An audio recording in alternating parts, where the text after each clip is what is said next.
Alright guys, what's going on? Pretty upsetting weekend there at Monaco, but we still have a series to do, and we're just under halfway there. So yeah, we eventually ended up with an ERS fault during the weekend, but I'm guessing that they didn't tell us, like, anything that I remember. They didn't say anything during practice or qualifying or during the race. And then we did retire the car early, so I don't know if that ERS fault was for my vehicle or for Daniel's vehicle. But yeah, we have some upgrades coming in, and we have a powertrain and a chassis upgrade coming in, which will be after this race, and we'll be here in time for let's see here. Be in time for Great Britain. It'll be year for Silverstone. And we're looking pretty good here for Baku. I'm just hoping that our engine power that we currently have will be enough to keep us in contention for points, because I know Monaco was very hard for us. And yeah, so we're lacking on R&D points, and we're sitting only at 2.2 mil here, but coming up to halfway through the season, so we're gonna probably start having to save for either Dan Tickton for our second season, or trade for another driver from another team if we need to. And I don't see any reason why to grab any of the other free agents, so we'll basically be training them up as well if we do go for them for season 2. But yeah, so we're gonna go ahead and knock out practice for Baku, and then we'll see how it goes. Alright guys, what's going on? And we went through practice and we got some more R&D points, and practice went pretty good.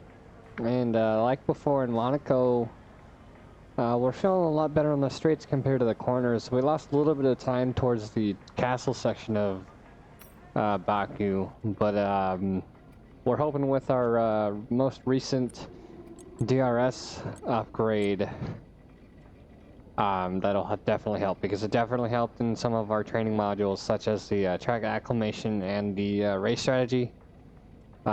Definitely a lot of time getting improved with the DRS system and the aerodynamic part of the car.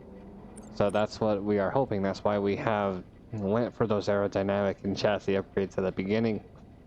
And we're just hoping that the powertrain will be plenty more to help us keep in contention for points as we try to score some points after Monaco. So that's our quick little update between practice and qualifying, so let's get to qualifying.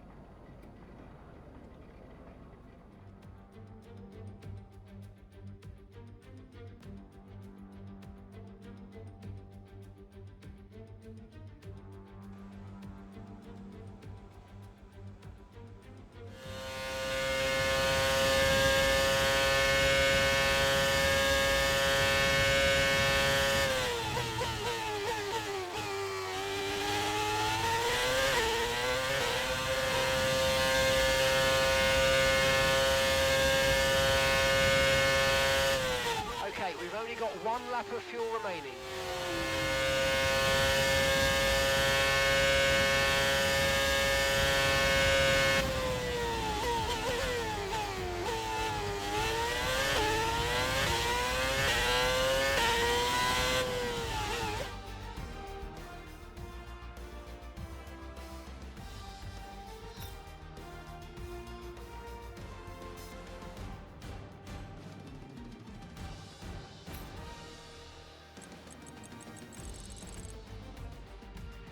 Alright, we're borderline. We made it into Q2 this time. So yeah, Yuki Tsunoda and Mick Schumacher, and then Guanyu Zhou has a penalty, so go ahead and take a look and see what happened here, because it said they were both out of the session. Terminal damage, and then Zhou Guanyu with a grid penalty for a collision with Verstappen. But Max did finish in P1 for Q1 on a single set of tires. So yeah. We also ran our double sets of softs. So running P16 here. And let's hope we can get a couple more positions here in Q2. I know we will be slotting up one at least for that penalty for Joe Granu if he cannot get into Q3. But we'll have to wait and see here. Feeling a little bit more confident, but the power output still isn't there. So let's move on to Q2.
Alright, so we're feeling a little bit better about this iteration of qualifying. Gonna go ahead and check instance. No incidents this time, but Dan ticked him in P11 and I'll be starting behind him in P13. We went ahead and started like last time. Well, I believe it was the race before.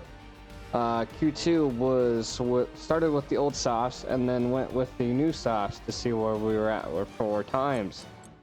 So yeah.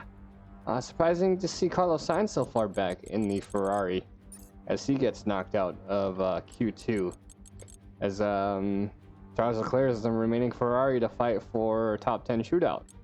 But Joe Granu, even though he gets a penalty, he made it to the top 10 shootout, so hopefully he'll be able to score, or not score, hopefully he'll be able to get a high enough position there.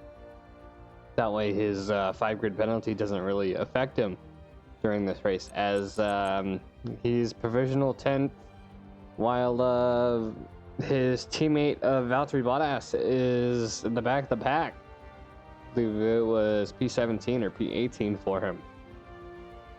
But yeah, gonna be going into the race at P13, so we'll have to see how this race goes. And we're feeling a lot more better about this race compared to Monaco.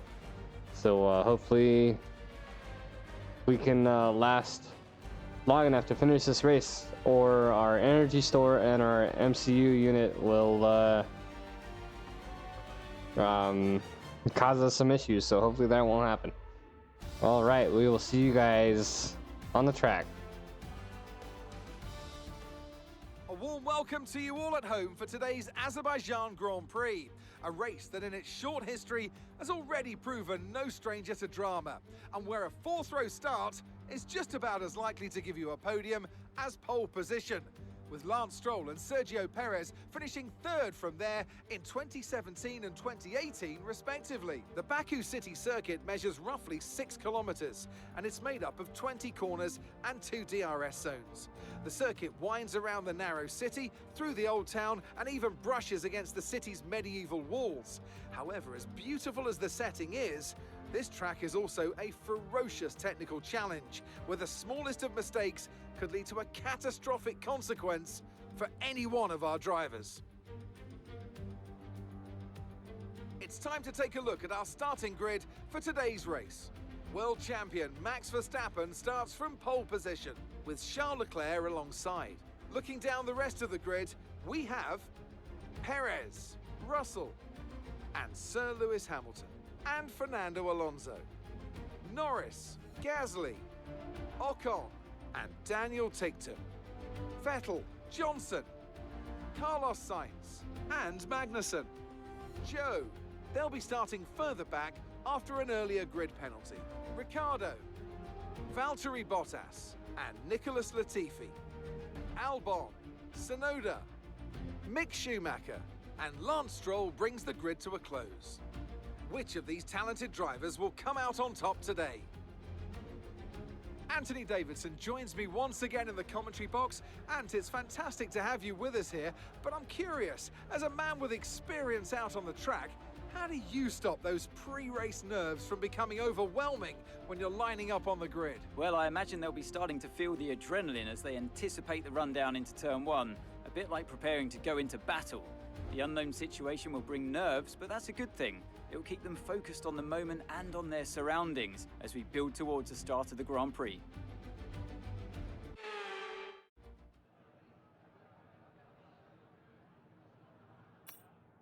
All right, pretty good lineup here, starting on P12 for Baku. And we're gonna go ahead and stick with the single pit stop strategy. That is the word I'm looking for. Not really much of a time difference for our personalized strategy. So yeah, that's not really too much of an issue. Mediums running till 11th lap of the race, and then running the hards as it gets a little bit cooler towards the end of the race. But yeah, so we're gonna go ahead and go with that here, and gonna drop it down to 26.7. We usually do 0.7 over our lap limit just in case a yellow flag. We have just enough for the whole race, so we can run it hard, and then we should be good to go. So let's get this race started.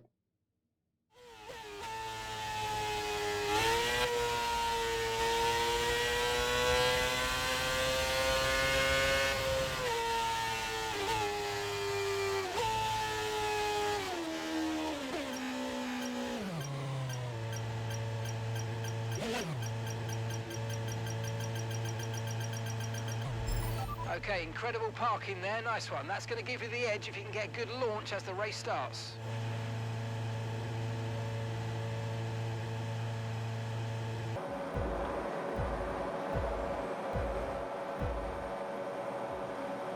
Alright guys, here we are with our 5 red lights, and we are off. We get an okay start behind Sebastian Vettel. We do quickly lose positions against Carlos Sainz and Kevin Magnussen here as we try to take the inside lane. Joe Granu, sorry, and Kevin Magnussen close behind as we got unlucky with that inside corner on the first turn. But our wear and tear on our ICE and other components definitely proved difficult, as around these first few corners we get the lack of power usage alert through this sector. And then you can see the fight for P14 against Yuki Tsunoda here, as Joe Granu did end up passing us. As we are inching ever so closer to the end of Q1, I believe we're just passing Q1 into Q2 as we come up to the castle sector. As everyone starts to single file here, you can see the Haas of Kevin Magnussen there side by side with Latifi or Ricciardo there, sorry. Trying to get in position as early as possible before everyone slots in the single file here. Coming through the castle sector, Yuki Tsunoda still close behind.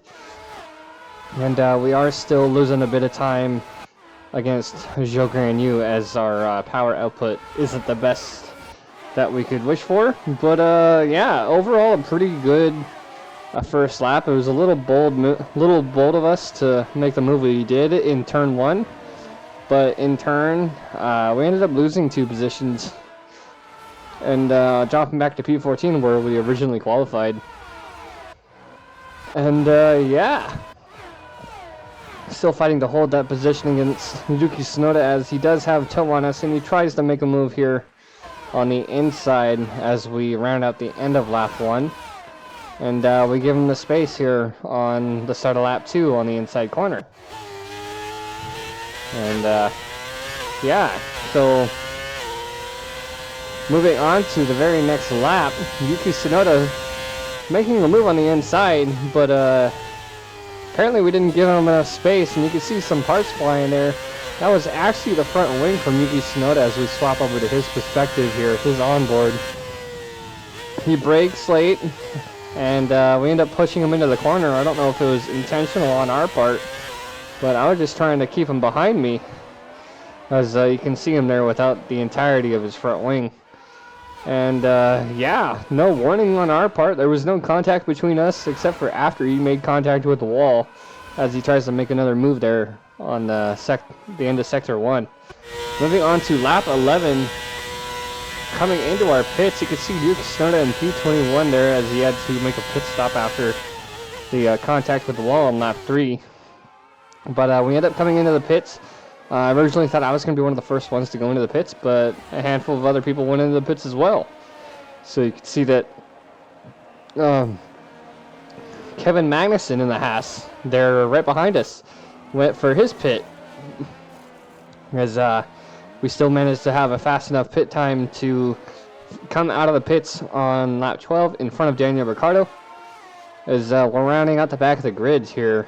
A little bit of damage to my front wing at this point, and then I had at least 3 different components on my car that were over 70%, and then they were over 75% by the end of this race. As Daniel Ricciardo tries to make a move on the inside, we give him the space here as we go through these hard 90-degree turns, and we end up holding him off here on this next turn as we're trying to hold him off. He makes a move on the outside. We have the inside line, so we end up braking as late as possible. He has to give way, and we still hold our position in P19 against Daniel Ricciardo coming up to the castle sector. Because if you guys notice from the thumbnail, it's the castle sector right here as we're coming up the hill. And yeah, so we end up holding a position against Daniel Ricciardo for a few laps here. And I believe it went on to like a lap 17 or lap 18.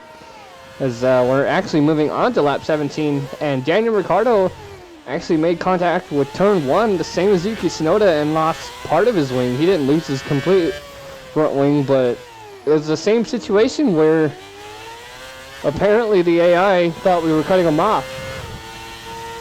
And then a few laps later here, Alexander Albon, he ends up hitting the brakes too hard and just slamming into the wall. He hit the brakes too hard, misses apex because it looks like Yuki Tsunoda was on the inside blocking him. So Yuki Tsunoda in turn made that hit. So we're actually going into the pits here on lap 20 because that was a DNF for Alexander Albon. So we have a free pit stop under a safety car.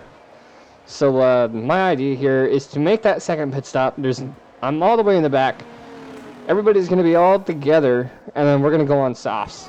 So we're going to try to get up to Dan Ticktum and Carlos Sainz there and try to fight for points on these softs. But what I didn't really account for was the amount of time that it took me to get back up with the pack. So as we're easily able to warm up these soft tires for the rest of this race, it actually took us till lap 22-23 to get back with the pack. As we actually realized after we came back out of Sector 3 that Max Verstappen had a terminal damage on his vehicle. Or, no, he had a mechanical failure.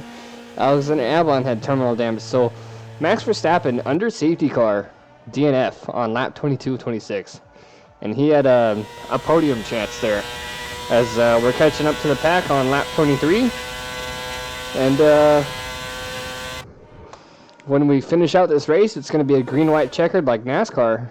So start of lap 24, and we're catching up to the pack here as Daniel Ricciardo pulls up quick behind, and Valtteri Bottas not too far back behind us. And that's basically going to round out the rest of our safety car as we round out the end of lap 24 and start lap 25 under a green flag. caught a little bit off guard from Lance Stroll, as we're sitting currently in P18 trying to make a move with these soft tires. We try to squeeze between Latifi and Stroll here in turn 1, but no chance here. So we slide in behind Mick Schumacher. Lance Stroll making the inside move, as Latifi tries to make a move on us on the inside as well. Daniel Ricciardo still sitting about a 0.2 of a second behind us, as we've been pretty much been in the battle with him all race here in Baku. And trying to hold these lines as best as possible as Latifi makes contact for that inside corner. As earlier his teammate of Alexander Albon DNF on the opposite side. So we're basically slotting into single file here like we did at the beginning of the race.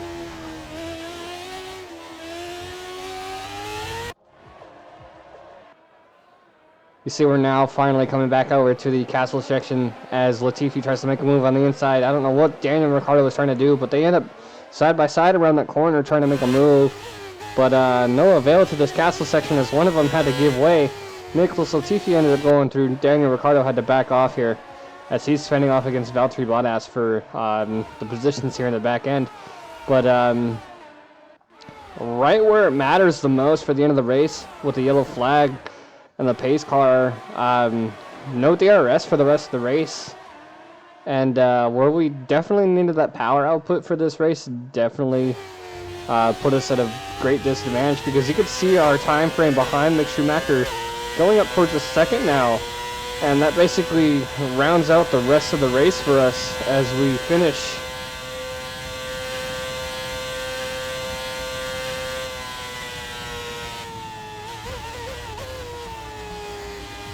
All right, race over. Take care of the car on the way in.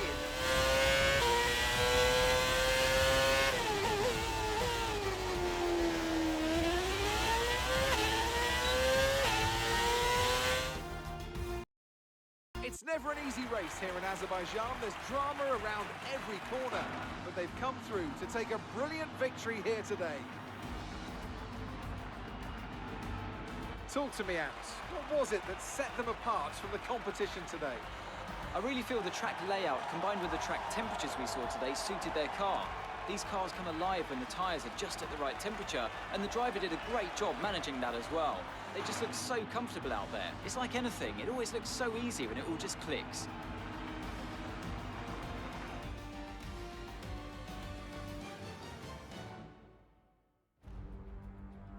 Here come today's winners. The team at Red Bull have done a phenomenal job recently, and it's clear to see that they've put in the work, and they should be so proud of the victory they've secured here.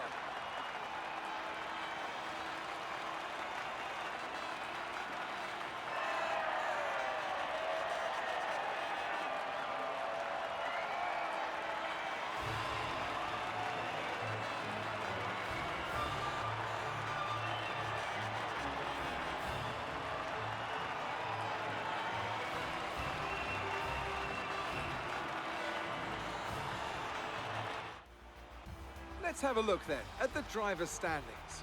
Charles Leclerc's points today take him to the top of the championship standings. Well, after an incredible day of racing, who was your driver of the day, Ant? Yuki Tsunoda gets my vote today. Let's move on to the constructors. No change in the top spot then, but with today's points, their hold on that lead is getting weaker. There was also a strong showing from the Mercedes team today, as they make their way up the standings. After an event like that, who knows what the sport has in store for us next time out? Be sure to join us once again as we continue to bring you all the excitement of Formula One. Alright, as you guys can see, it was a pretty surprising race. We lose a couple of positions there at the start of the race, and then our pace basically went down because not only did we have an ICE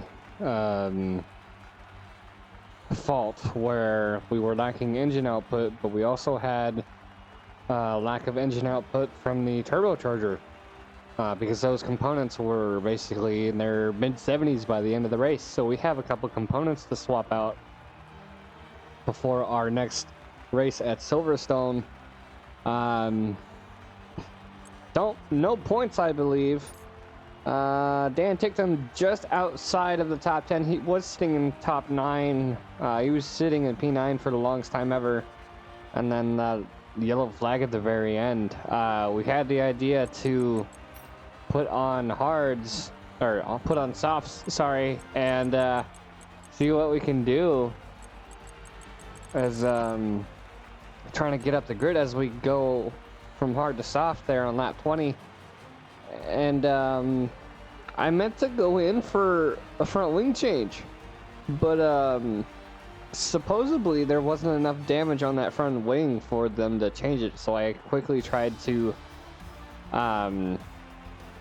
change the modules over to where they will change it when I come in for the pits, but I apparently didn't get that in time. So yeah, qualified and started in P12, 2-stop race for our safety car stop, and then ended in P16. So we still have a general understanding of where our car is at, as we are still waiting for 2 more upgrades. So we'll see you guys in the next episode.